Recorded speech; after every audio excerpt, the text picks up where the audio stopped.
Assalamualaikum warahmatullahi wabarakatuh. Ketemu dengan saya.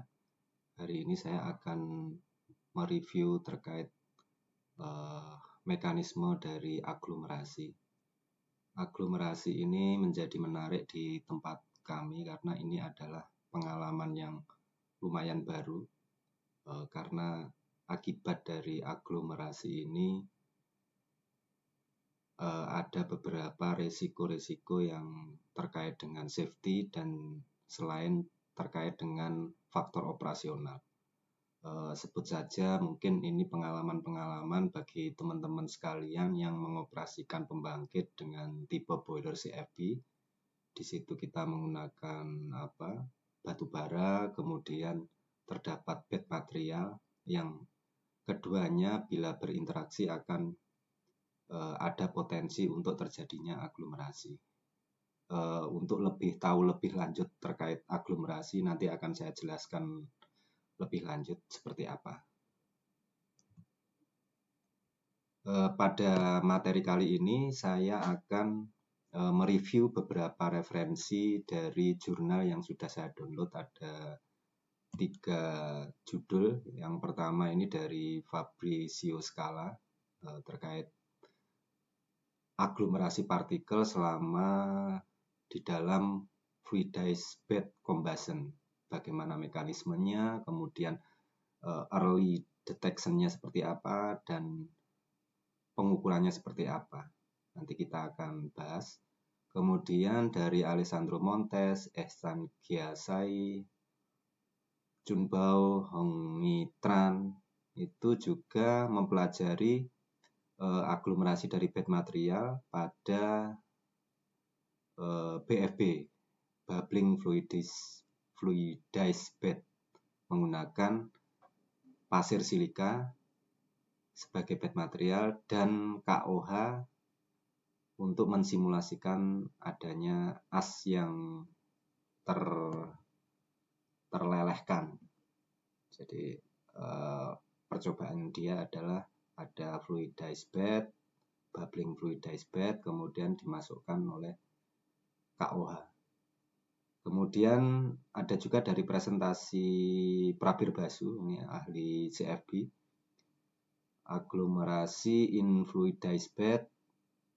Dia akan juga membahas apa sih aglomerasi itu dan bagaimana mekanisme. Oke, dari 3 referensi ini coba saya review dan mungkin bisa dicocokkan dengan pengalaman teman-teman sekalian ketika mengoperasikan PLTU CFB untuk mencegah terjadinya resiko aglomerasi. Jadi latar belakangnya itu dari beberapa referensi tersebut dan pengalaman saya. Ini sudah menjadi perhatian di dunia industri sejak lama karena itu adalah efek proses samping yang beresiko yang bisa membuat terganggunya proses produksi. Dan tentunya akan mengakibatkan kerugian finansial yang banyak. Kemudian aglomerasi ini terjadi karena kuatnya gaya kohesi antar partikel dibanding dengan gaya angkat maupun gaya gravitasinya. Jadi kohesi itu kan adalah gaya tarik-menarik partikel yang sejenis. Artinya karena terlalu kuat gaya tarik-menariknya, kemudian dia melawan gaya angkat fluidized bed-nya itu, gaya fluidized-nya maupun gaya gravitasinya. Karena terlalu kuat, akhirnya gaya angkatnya tidak mampu mengangkat partikel yang sudah terkohesi tadi.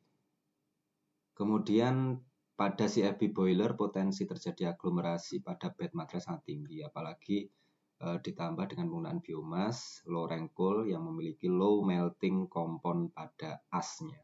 Jadi akhir-akhir ini isu lingkungan menjadi perhatian yang intens karena dengan pembakaran batu bara yang ada itu menyebabkan beberapa menghasilkan emisi CO, SO, maupun NO yang tinggi. Nah, salah satu metode untuk mengurangi itu adalah dengan menggunakan biomasa, energi yang terbarukan dari beberapa tumbuhan ataupun bahan-bahan organik yang memiliki kandungan sulfurnya rendah, kemudian kandungan-kandungan yang menghasilkan emisi yang lebih baik. Nah, biasanya yang menyebabkan terjadi aglomerasi ini adalah kandungan alkali yang ada di as daripada batu bara. Nah, dengan menggunakan biomas, itu kandungan asnya, alkali yang ada di dalam asnya itu lebih tinggi, tapi kandungan sulfurnya lebih rendah. Artinya secara emisi bagus, tapi potensi aglomerasinya juga beresiko menyebabkan terhentinya proses produksi. Jadi semacam ada dua sisi mata uang, yang satu menguntungkan dari sisi emisi, yang satu punya resiko merugikan dari sisi terjadinya aglomerasi tadi. Oleh karena itu, dari hasil penelitian ini, dia inginnya ada sebuah metode untuk mendeteksi awal terjadinya aglomerasi dari sisi parameter operasional. Jadi apa saja sih yang perlu diperhatikan ketika aglomerasi mulai terjadi, dan mungkin nanti keputusan cepat bisa diambil untuk tidak berefek yang lebih parah. Kemudian tujuan dari beberapa referensi tadi adalah mereview penelitian-penelitian sebelumnya. Jadi ternyata banyak sekali penelitian-penelitian terkait aglomerasi ini pada biomas khususnya oleh para ahli yang dari berbagai belahan dunia. Kemudian mengetahui mekanisme terjadinya aglomerasi dari beberapa faktor. Kemudian mampu mendeteksi terjadinya aglomerasi sejak dini. Kemudian yang keempat, mampu membuat action untuk mencegah dampak yang lebih parah. Saya sudah jelaskan di depan tadi. Ini tujuan penelitiannya. Nah, kita sudah masuk ke penelitian.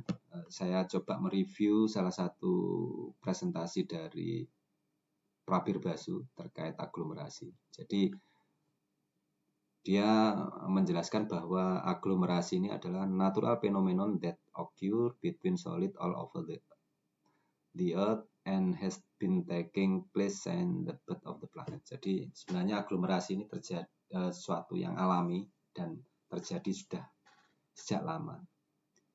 Sandstone ini batu ini adalah salah satu yang partikel yang teraglomerasi, yang stuck together, jadi mengumpul jadi satu dalam pressure. Jadi batu itu ternyata adalah produk dari proses aglomerasi, dari beberapa partikel yang menggumpal dan stuck together, menyebabkan sticking, lengket, yang disebabkan oleh tiga penyebab umum, penyebab utama. Yang pertama adalah physical atau chemical force between individual particle. Jadi ada gaya kimia dan gaya fisika antar partikel. Kemudian yang kedua adalah chemical or physical modification of the solid with are triggered by specific process condition. Jadi karena proses tertentu dia akan termodifikasi secara kimiawi maupun fisika. Kemudian binder, yang C, binder substance that adhere chemically or physically. Jadi ada gabungan-gabungan yang lengket secara kimia maupun secara physically to the solid surface, forming a material bridge between particle. Dan kalau kita teliti lebih dalam lagi, di antara partikel-partikel itu ada semacam jembatan cair. namanya particle bridge, yang itu yang menghubungkan dua partikel tadi. Jadi itu yang dimaksud dengan aglomerasi. Jadi kadang-kadang secara fisika dan secara kimia dia antar partikel itu lengket. Kemudian mekanismenya, some component of biomass react with sand bed material at low temperature causing them to stick. Jadi komponen di biomasa, khususnya bahan bakar biomas ini, itu ada komponen yang di dalamnya itu memiliki melting point rendah. Jadi dia di temperatur rendah itu sudah melting, dan ini menyebabkan membuat antar partikel itu lengket. Nah, partikel itu apa? Itu adalah K dan Na. K itu kalium atau biasa ada yang menyebutnya dengan potasium, dan Na natrium. Nah, ini menyebabkan tingginya potensi aglomerasi. Tapi Ca, kalsium, itu mengurangi reduce the potential. Jadi kalsium ini termasuk alkali yang melting point-nya tinggi. Nah, kalau kalium dan natrium ini rendah ya. Jadi temperatur di bawah 400-an dia sudah terbentuk melting point. Kalau kalsium ini di atas 1000 mungkin ya, di atas 1000-an. Oke, kemudian saya mencoba ke Fabrio Scala, jadi di jurnal Fabrio Scala terkait partikel aglomerasi dalam fluidized bed combustion, mekanisme dan deteksi awalnya seperti apa. Dia juga menyebutkan, membahas penelitian-penelitian sebelumnya, yaitu ada Bartel et al. Penekanan pada pengembangan teknik deteksi, kemudian Metanan, dia meneliti penekanan pada pengembangan model aglomerasi yang mungkin terjadi, New, hubungan as selama pembakaran biomas terhadap aglomerasi pada FBC, kemudian Billen ini fokus pada kalkulasi equilibrium yang secara langsung berhubungan dengan pembentukan melting pada FBC. Nah, ini adalah penelitian-penelitian ahli sebelumnya yang menjadi dasar dia menulis jurnal tersebut. Jadi di tahun 80-an awal aglomerasi dihubungkan dengan adanya senyawa logam alkali. Jadi tadi potasium dan sodium, tadi potasium tadi K. Ada juga yang menyebutkan sodium yang ada pada fuel ash yang cenderung membentuk aglomerasi pada inert bed material. Jadi kalau di batu bara itu kalau sudah terbakar dia akan meninggalkan as. Nah, asnya inilah yang mengandung alkali-alkali tadi. Ada potasium, sodium, kalsium, natrium tadi. Dan itu as itu akan membentuk aglomerasi pada bed material. Bed material ini kalau di CFB rata-rata menggunakan pasir silika, walaupun ada juga yang aluminium, magnesium bisa juga digunakan.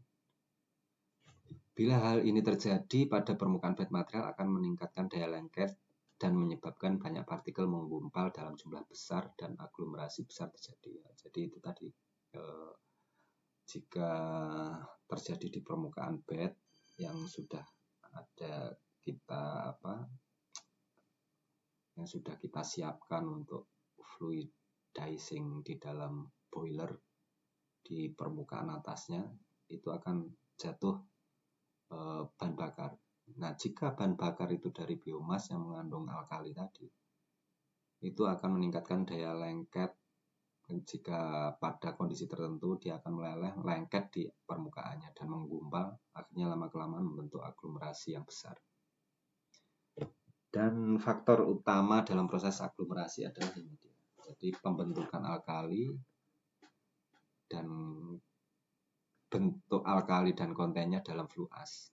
Ini faktornya. Jadi kalau semakin banyak batu bara yang asnya itu mengandung alkali, semakin besar dia berpotensi terjadi aglomerasi. Kemudian sifat alami dari bed material. Kalau bed material itu mengandung silika, itu kecenderungan untuk berikatan dengan alkali tadi itu besar. Makanya ada beberapa penelitian yang akhirnya menggunakan aluminium dan lain sebagainya, karena aluminium dibanding dengan silika ini lebih resistennya untuk terjadi aglomerasi itu lebih tinggi. Kemudian gas superficial velocity. Nah, kecepatan bubblingnya itu juga berpengaruh terhadap terjadinya aglomerasi. Kemudian tentu saja ada temperatur dan waktu pembakaran. Ada masa-masa nanti ketika velocity-nya kurang, terbentuk aglomerasi, diperparah lagi temperaturnya semakin tinggi, diperparah lagi dengan hal itu terjadi, kita biarkan lama. Nah, itu akan lebih parah lagi, terjadi aglomerasi yang lebih besar, lebih lengket, lebih kuat, dan tentu itu tidak kita harapkan. Kemudian dia juga menyebutkan ada penelitian dari Manzuri dan Agarwal pada CFB dan dengan bahan bakar high sodium lignite. Lignite ini adalah tipe batu bara yang termasuk low rankle ya. Di bawah ada lignite, subbituminous, bituminous, kemudian antransit. Nah, lignite ini paling bawah, kalorinya paling rendah. Dia menemukan adanya elemen inorganik pada fuel ash yang membentuk molten matrix pada permukaan char.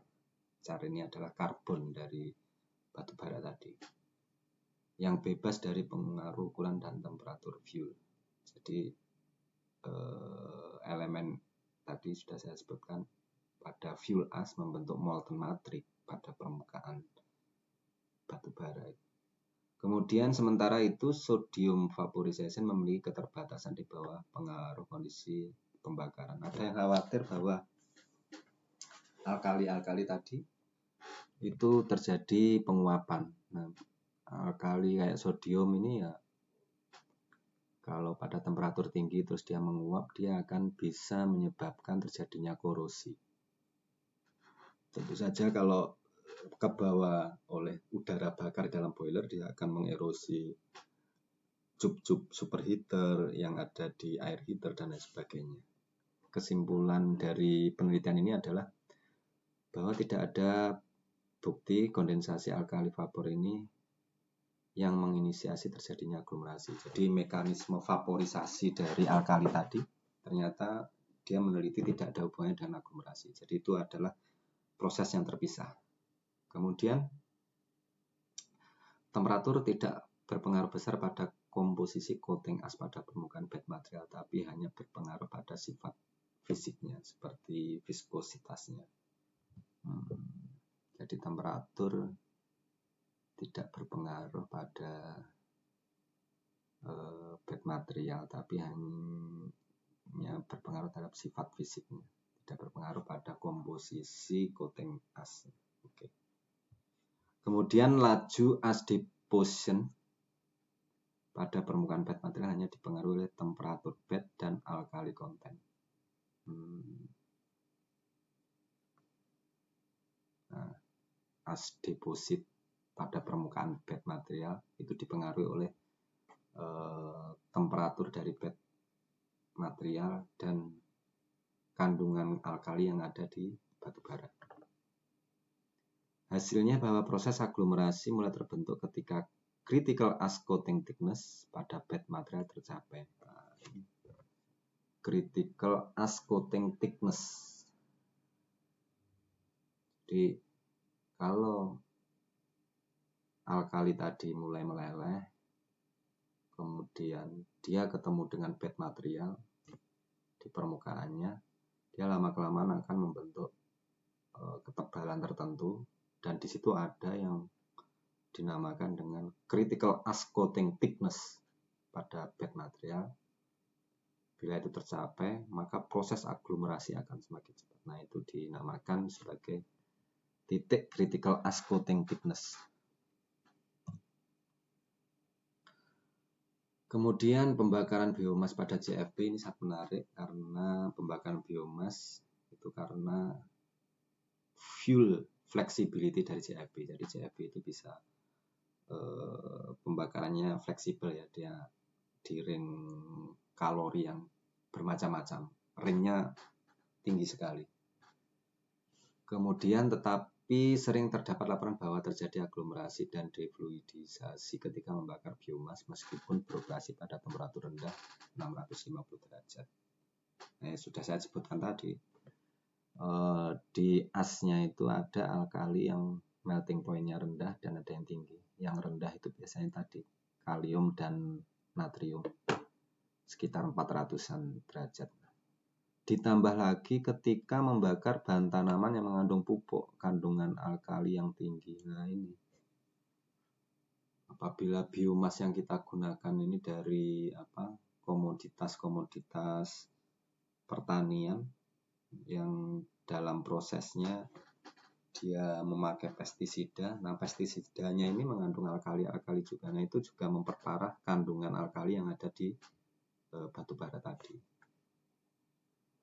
Dari pengalaman operasi ketika terjadi defluidisasi bed material diikuti dengan terjadinya perubahan diferensial pressure yang tajam pada daerah bed. Nah, kalau terjadi defluidisasi bed material, itu parameter operasional yang bisa kita lihat adalah perbedaan pressure-nya. Itu terjadi perbedaan pada beberapa titik itu yang signifikan. Sebelumnya perbedaannya kecil, dia menjadi besar, dan pada titik tertentu juga semakin kecil, dan mempengaruhi parameter operasi yang lain. Perbedaannya itu dipengaruhi oleh terbentuknya aglomerasi. Awal-awal dia semakin tinggi perbedaan pressure-nya, tapi ketika aglomerasi sudah terjadi itu semakin kecil dan mempengaruhi parameter operasional yang lain. Mungkin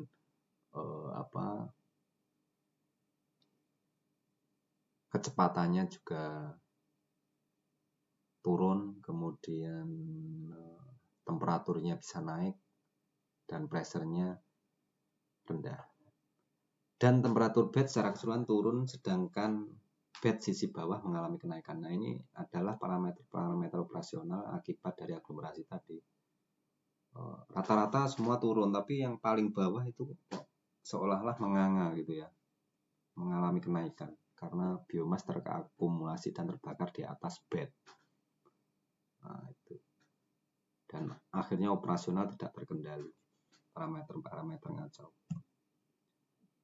Kemudian dia juga mereview dari terkait mekanisme aglomerasi ini dari Gelly. Dia mensimulasikan ada muffle furnace. Didapat hasil bahwa straw ini jerami itu ya, berinteraksi dengan pasir silika dan pasir alumina pada temperatur tinggi dan membentuk lelehan, tapi tidak terjadi dengan pasir alumina. Oh gitu. Jadi dia menggunakan pasir silika dan alumina. Tadi sudah saya sebutkan ya, silika itu mudah bereaksi dengan as yang tadi. Makanya salah satu caranya mengganti bed material yang sebelumnya pasir silika menjadi pasir aluminium. Ini dari Gelly sudah membuktikan itu bahwa tidak terbentuk lelehan pada pasir alumina. Kemudian Latva hasilnya as deposin sering didominasi oleh dua proses secara paralel, yaitu adanya adesi. Adesi adalah kayak tarik-menarik antara dua partikel yang tidak sejenis. Program mikron pada permukaan bed material dan terjadi sintering dan menginisiasi lapisan porus. Jadi terjadi lengket, penggumpalan, dan di dalamnya ada lapisan porus. Adanya difusi alkali menuju interface pasir kuarsa di mana akhirnya terbentuk lapisan padat. Selain dia hanya, misalkan ini partikel bed dan dia hanya bereaksi di permukaan, tapi dia bisa berdifusi ke dalam sehingga akhirnya membentuk suatu yang padat. Dia menguji seperti itu. Kemudian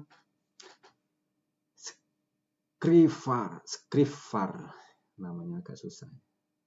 Orang-orang daerah Timur Tengah ini kayak. Kemudian memfokuskan pada mekanisme kecenderungan terjadinya sintering akibat sebagian lain as biomas.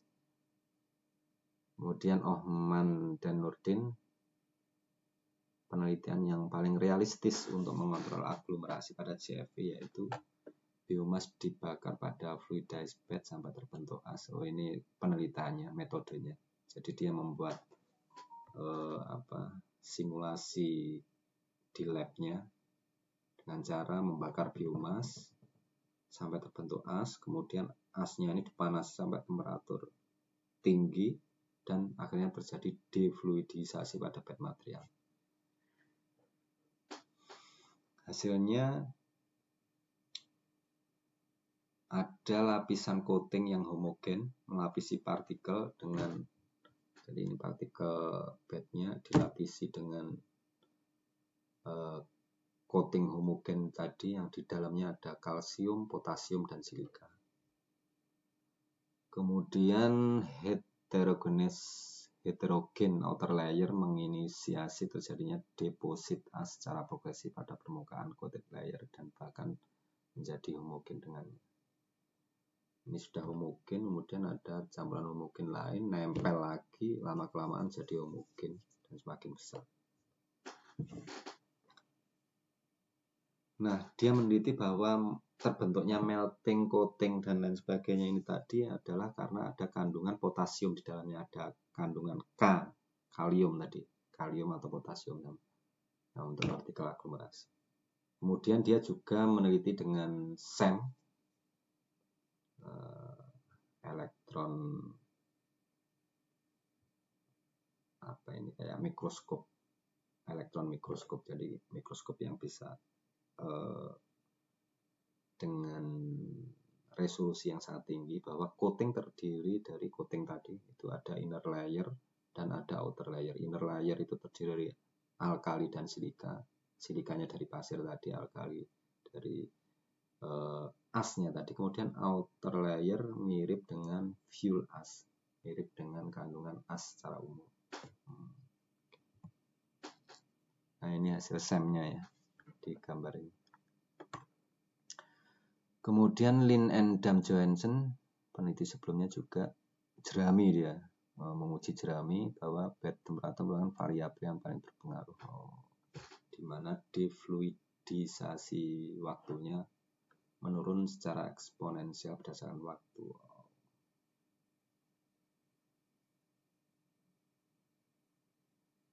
Kemudian potasium juga secara bertahap terbentuk pada bed dan hal ini dipengaruhi oleh temperatur. Hasilnya adalah pada temperatur bed yang rendah dengan potasium yang terakumulasi di bed, maka menambah jumlah partikel yang teraglomerasi. Oke, hampir sama seperti yang saya sampaikan di depan tadi. Pada temperatur bed yang tinggi, tingkat lengketnya semua bed partikel akan meningkat secara bertahap. Semakin tinggi, semakin lengket membentuk lapisan besar. Kemudian Gatterning, resident time gas yang cepat dan temperatur yang tinggi pada bed zone membuat kita mengabaikan vaporasi. Oh, ini ngomong vaporisasi atau penguapan dari as tadi, di mana low temperature region di atas upstream combustor, di mana resident, maka vaporisasi akhirnya bisa saja terjadi. Ini dia mempelajari itu. Ini adalah sampel aglomerasi. Ini yang helikopternya, kalau point of view-nya lebih agak jauh, kemudian semakin dekat. Yang B ini interior of broken aglomerasi, jadi aglomerasi yang dipecah, kemudian dilihat di bawah mikroskop SEM tadi. Kemudian semakin dekat lapisannya dilihat seperti ini. D ini kotoran yang terattach di external surface, bentuknya serbuk ya. Oke. Ternyata kalau kita lihat di mikroskop yang super sensitif, dilihat bahwa di dalam lapisan coating tadi ada material-material seperti ini. Oke. Skala Densiron. Hasilnya adalah penguapan alkali pada saat pembakaran biomas jarang terjadi sekali. Oke. Penguapan alkali tadi, vaporisasi alkali tadi kita kesampingkan aja. Tapi jangan diabaikan, kadang-kadang ini menyebabkan fouling dan korosi pada permukaan. Sudah saya sebutkan tadi. Mungkin nanti dibahas pada penelitian yang lain. Deposisi alkali dengan bed partikel dipengaruhi oleh gaya tumbuk, collision, ya, dan partikel charge karbon dengan seng. Alkali kemudian bermigrasi melalui coating menuju pasirnya dengan mekanisme solid state diffusion yang mulai terjadinya melting jika tercapai temperatur eutectic. Ini mungkin terjadi pada alkali-alkali yang temperatur tinggi, ya. Jadi, yang meltingnya pada temperatur tinggi, dia pertama material itu, bed particle itu, kalau kita lihat dia ketika di bubbling itu kan gaya tumbuknya tinggi, tumbuk tinggi, terus ada asnya yang mengandung alkali tadi, lama-kelamaan dia akan terbentuk komposisi eutectic dan terjadi proses defluidisasi secara tiba-tiba. Artinya ketika tumbukan akhirnya alkali ketemu silika membentuk aglomerasi, kemudian dan terjadi defluidisasi partikel bed secara lebih besar dan tiba-tiba dan katastrofik. Nah, ketika bed temperatur lebih rendah daripada eutectic temperatur, meskipun melting pada permukaan bed bisa dicegah, tapi mendekati temperatur boiling dapat terjadi aglomerasi lokal dan akan bertambah terus dengan adanya collision. Apalagi kalau yang memiliki temperatur eutectic rendah. Tadi bertumbukan collision, kemudian ketemu temperatur yang lebih rendah, terus dia melting, tumbukan lagi, semakin lengket, besar, dan akhirnya secara keseluruhan terjadi defluidisasi. Kemudian aglomerasi memiliki potensi meningkat jika bed temperatur meningkat. Ditambah lagi dengan temperatur yang semakin tinggi, ukuran bed partikelnya lebih kecil, dan faktor internal. Semakin besar ukuran bed partikel, maka semakin tinggi energi untuk collision sehingga adhesis susah terjadi.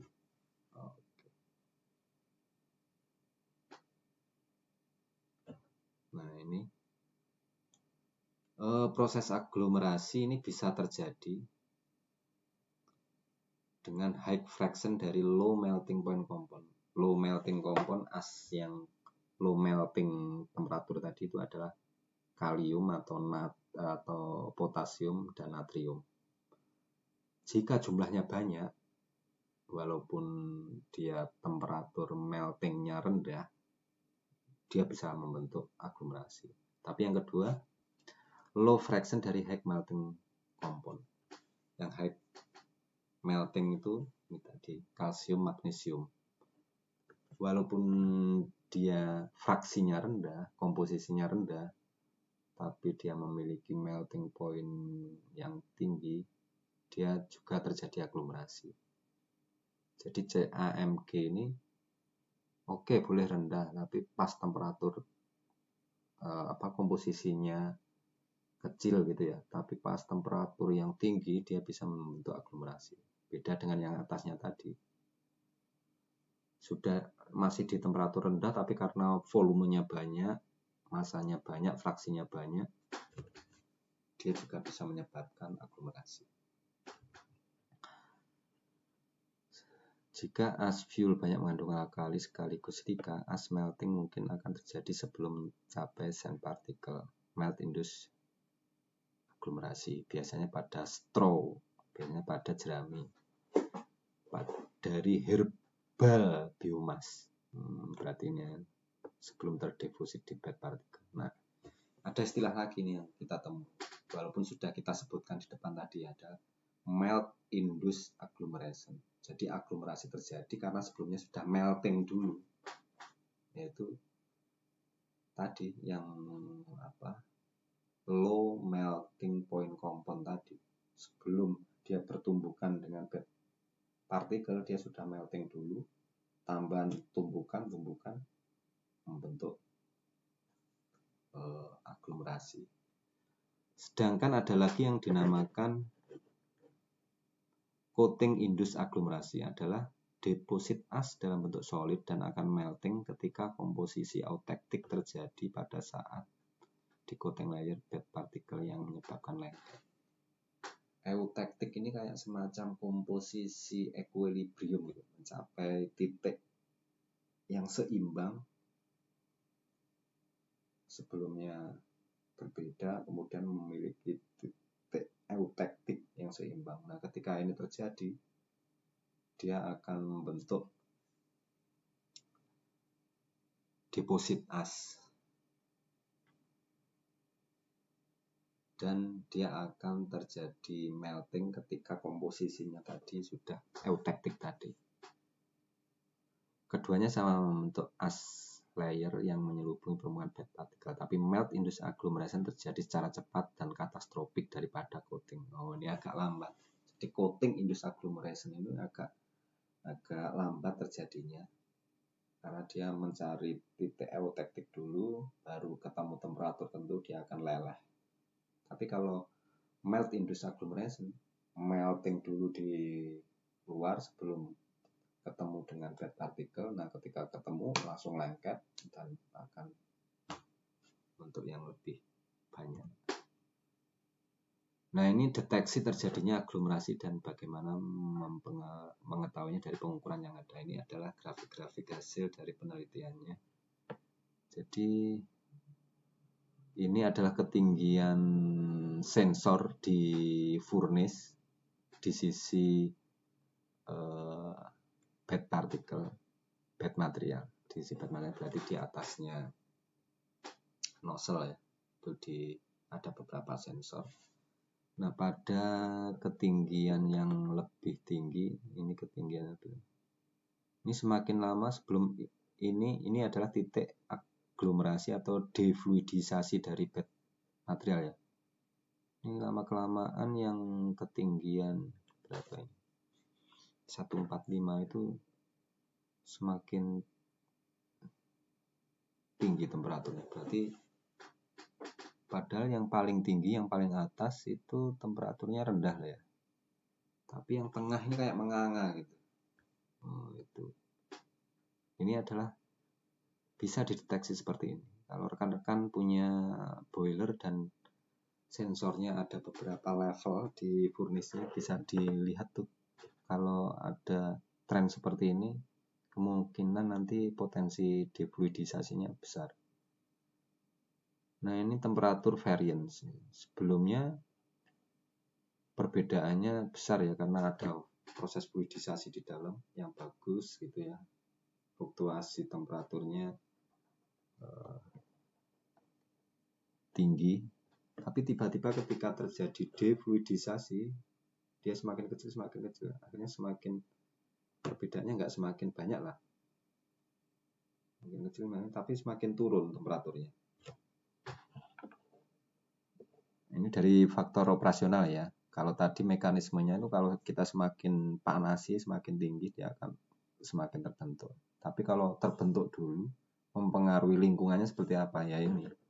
Mempengaruhi lingkungannya, ada diferensial temperaturnya yang semakin tinggi antara tengah dengan atas. Kemudian fluktuasi temperaturnya pada ketinggian yang paling atas itu semakin lama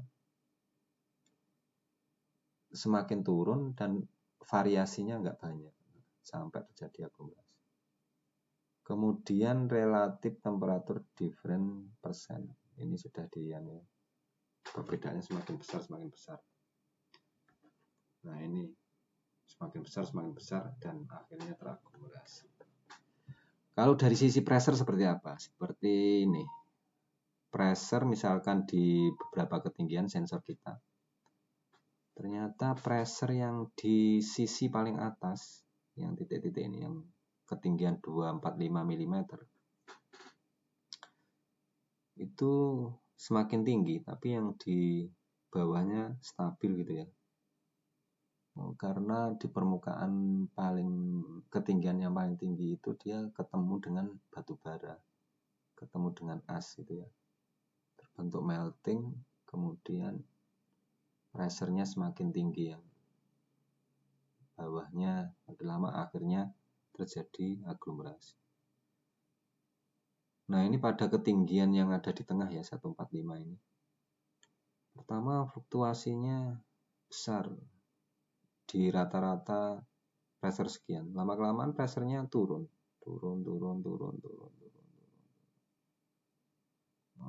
Pressure-nya semakin lama semakin turun dari sisi operasional. Kemudian kita lihat penjelasannya.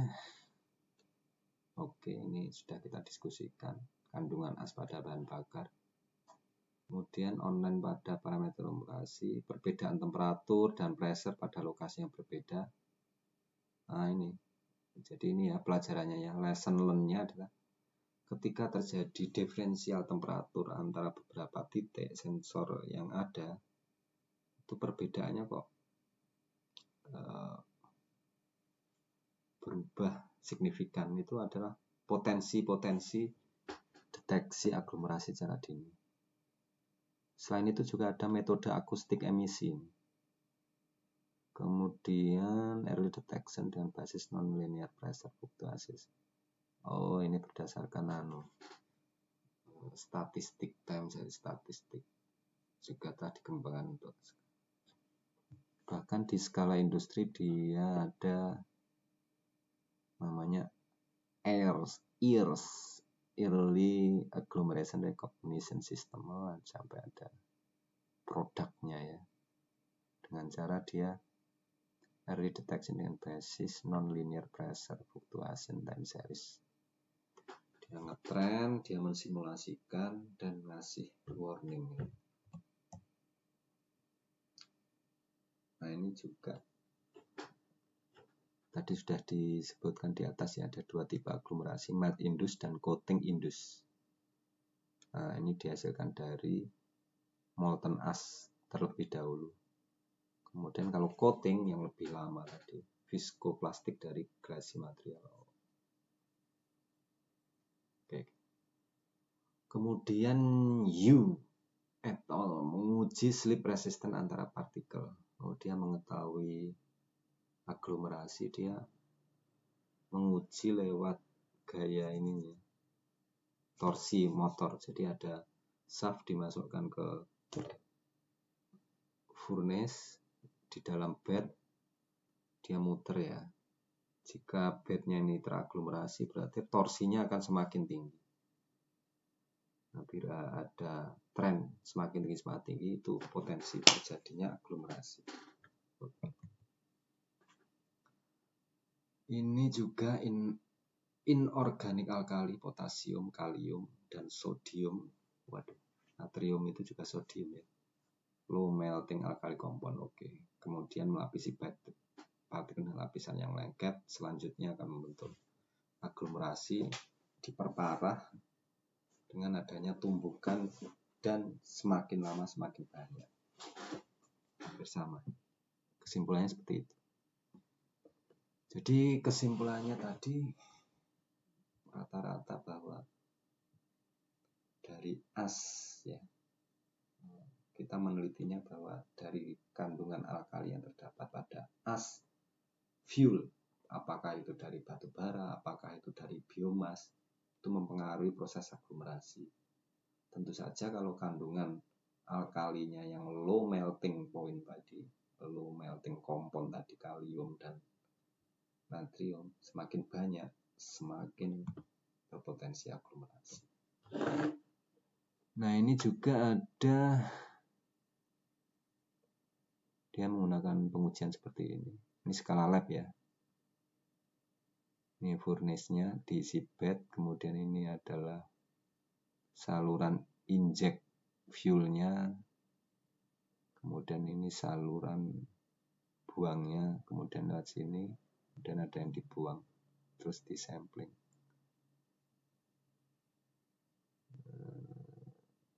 Di sini ada gas preheater, ini sumber udara, kemudian ini ada preheaternya menggunakan udara atau steam, kemudian masuk untuk membabling ini.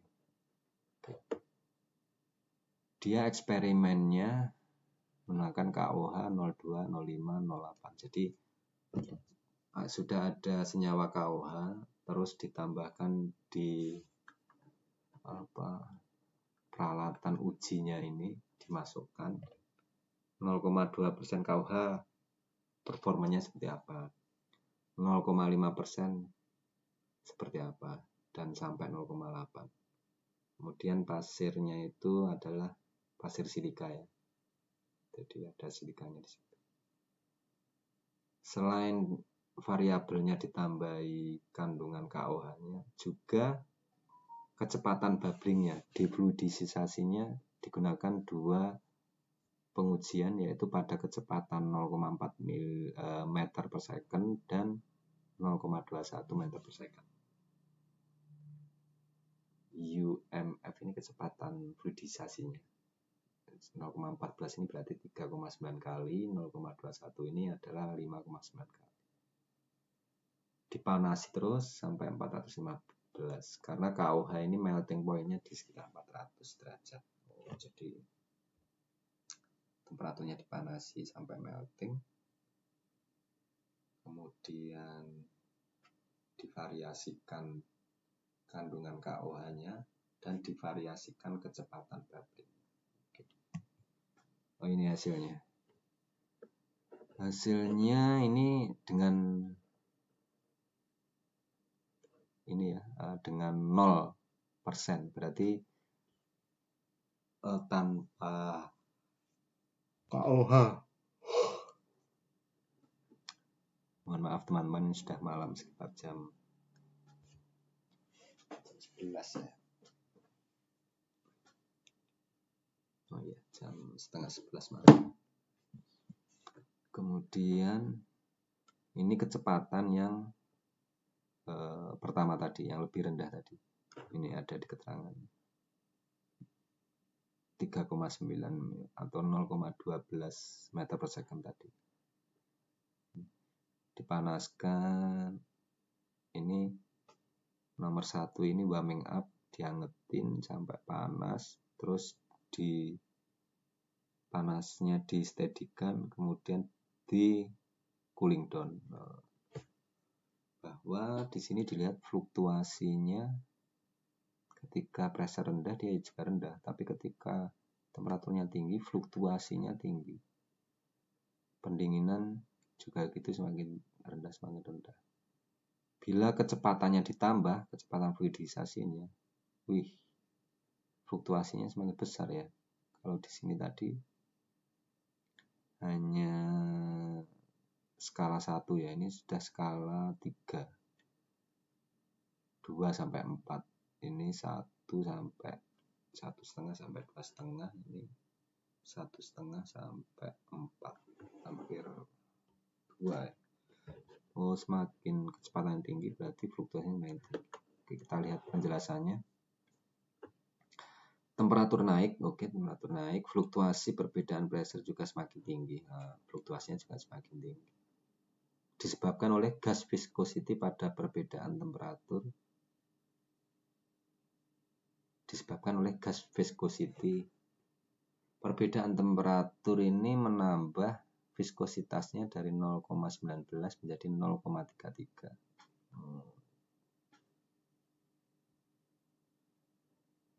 Kemudian kecepatan naik, ini kan kecepatannya ditambah ini, yang ini. Ini kecepatan yang lebih rendah, ini kecepatan yang lebih tinggi. Maka rata-rata fluktuasi pressure juga naik. Oke. Kecepatannya ditambah. Kalau ditambah temperaturnya dia semakin besar fluktuasinya. Ditambah temperaturnya dan ditambah dengan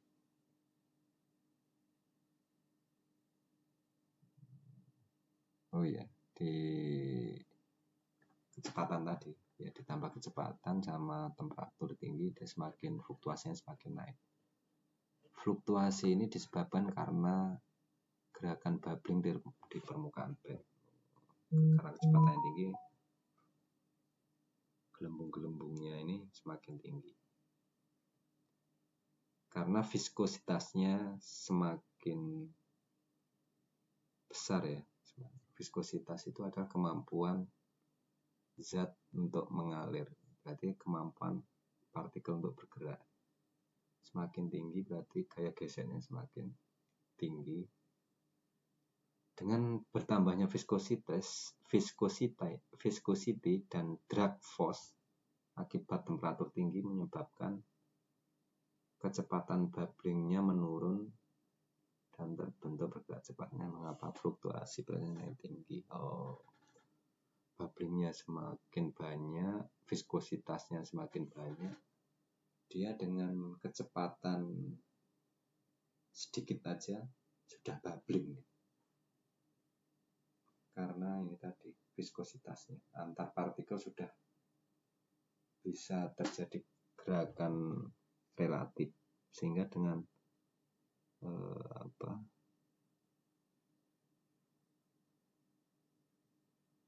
velocity-nya sedikit aja dia sudah bubbling.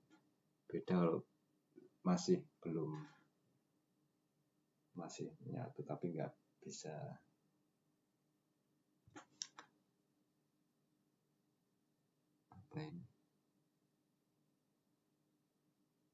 bubblingnya kurang bagus.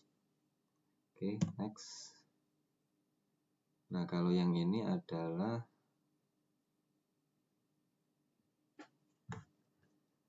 A, B, C, D, ini KOH-nya 0, B-nya 0,2, 0,5, 0,8. Oke. Nah, ini proses ini aglomerasi. Ini normalnya gini. Lama-kelamaan dia terbentuk seperti ini. Nah, ini adalah parameter operasi yang bisa dideteksi. Ayo kita lihat rekan-rekan di furnace kita, apakah pernah mengalami gejala seperti ini. Ini harus diperhatikan. Ini dibagi jadi 4 zona ya, yang B 0 sampai 50 dan 50 sampai 150. Ini perbedaan begitu, yang bertambah dibanding 0. Oh iya. 50 sampai 150 ini fluktuasinya lebih tinggi, antara 1 sampai 4,5 dan 1 sampai kurang dari 4. Makin tinggi terutama pada temperatur 200 atau melting point. Sudah terbentuk melting, kemudian ada jembatan antar partikel yang menyebabkan adhesi yang tidak sejenis pun bisa lengket. Itu diawali dengan pressure yang tinggi dulu, kemudian 150 dan fluktuasi derajat besar dan stabil melting kawah. Kemudian yang ini aglomerasi sudah tersolidkan di temperatur 270. Fluktuasi turun dengan turunnya temperatur. Ini seperti fluktuasinya langsung turun, walaupun temperaturnya tinggi nih. Fluktuasinya turun. Pertama tinggi dulu, kemudian turun. Dan melted. Kalau kita drain bednya, ini pasti terjadi aglomerasi. Ini ya lesson learn-nya, mungkin bisa diambil kesimpulan kalau ada fluktuasi pressure seperti ini potensi terjadi aglomerasi. Kemudian kalau yang ini adalah pada kecepatan yang lebih tinggi tadi ya, kecepatan yang lebih tinggi dengan A, B, C, D 0%, 0,2, 0,5, 0,8. Ini ya, dengan kecepatan semakin tinggi, kecepatan bubblingnya semakin kita naikkan, dia baru terbentuk aglomerasi di zona 4, di zona D. Artinya kalau velocity kita naikkan, proses aglomerasi ini terjadinya nanti-nanti, maksudnya kita bisa menunda terjadinya aglomerasi.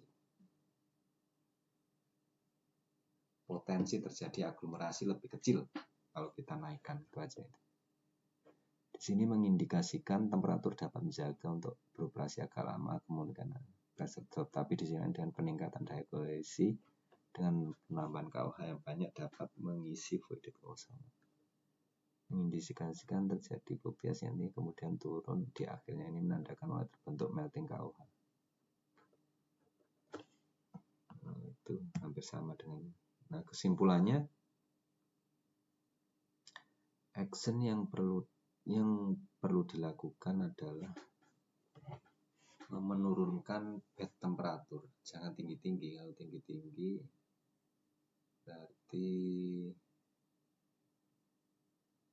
kalau dilihat dari grafik tadi, semakin temperatur semakin tinggi, malah dengan komposisi as yang 0,8 tadi. Nah, ini yang ini. Ketika kita naikkan, ketika temperatur rendah dia nggak terjadi, tapi kalau ketika bednya kita naikkan, dia akan terbentuk. Oke, berarti makanya di beberapa pembangkit CFB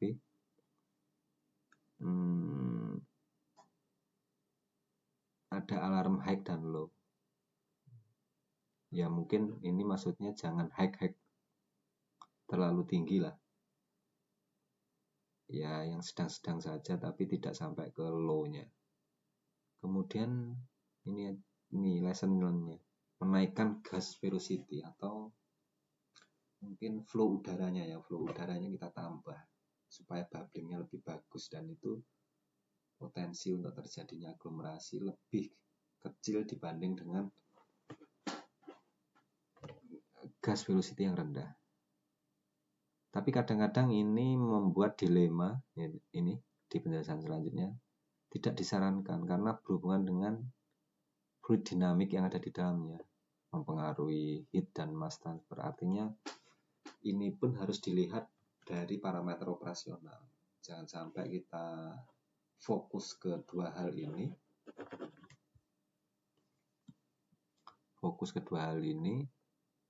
Akhirnya performanya boiler tidak terkendali. Itu ya, itu yang harus diingat.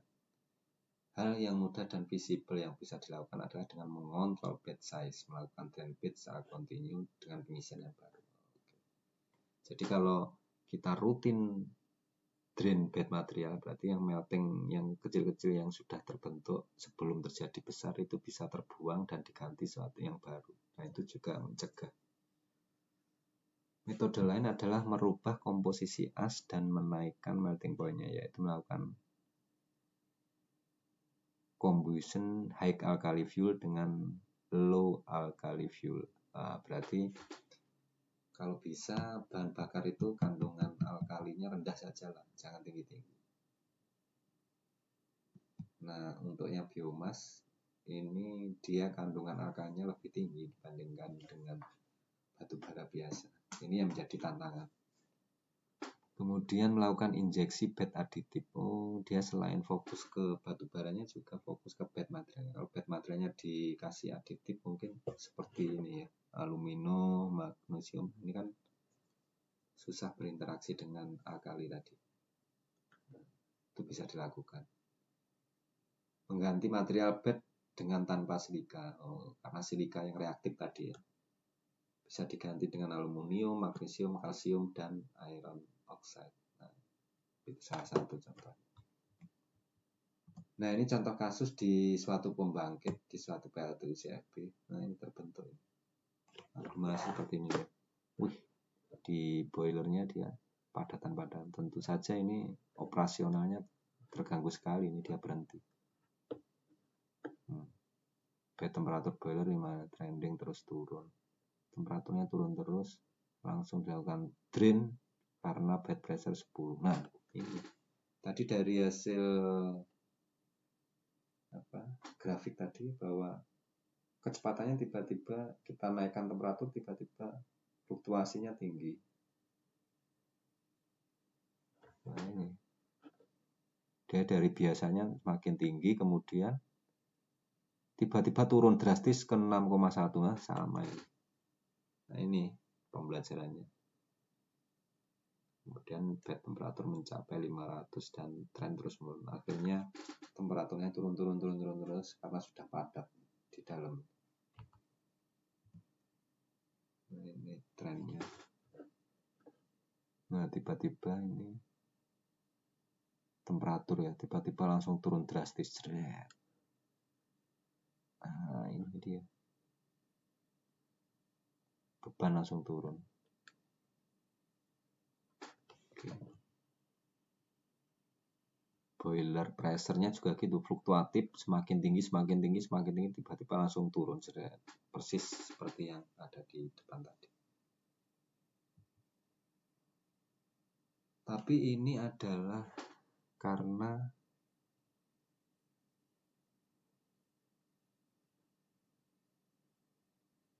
kecepatan tadi, kecepatannya kurang.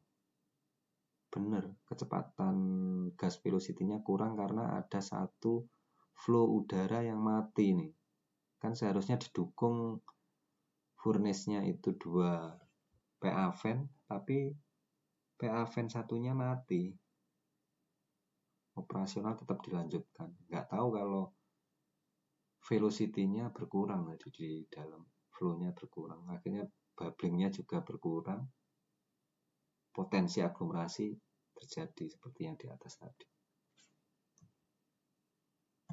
Oke, itu yang bisa saya sampaikan, mudah-mudahan bermanfaat. Jadi pembelajarannya adalah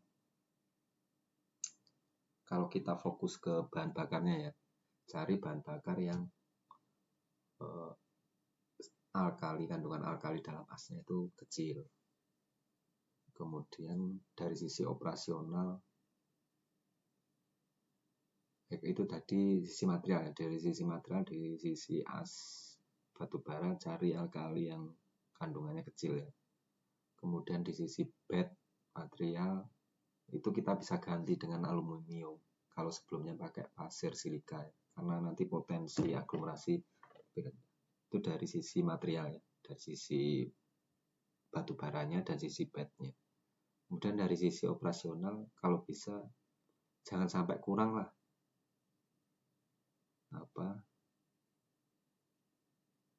velocity dari udara tadi, atau istilahnya flow dari udara bubblingnya tadi jangan sampai kurang. Kalau kurang, semakin rendah potensi aglomerasi mudah terjadi. Mungkin itu dari saya, semoga bermanfaat. Mungkin masih banyak kekurangan, mohon maaf kalau masih ada kekurangan. Saya ini hanya mereview 3 jurnal dan 1 contoh kasus. Mungkin ini bisa menjadi perhatian terkait resiko, karena selain resiko operasional, saya dengar-dengar ini juga ada resiko ke safety. Bahkan ada yang sampai meninggal karena luka bakar.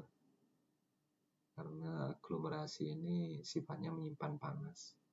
Permukaannya seolah-olah sudah dingin, tapi di dalamnya masih panas. Mudah-mudahan ini bermanfaat, kita bisa berkarya lebih baik,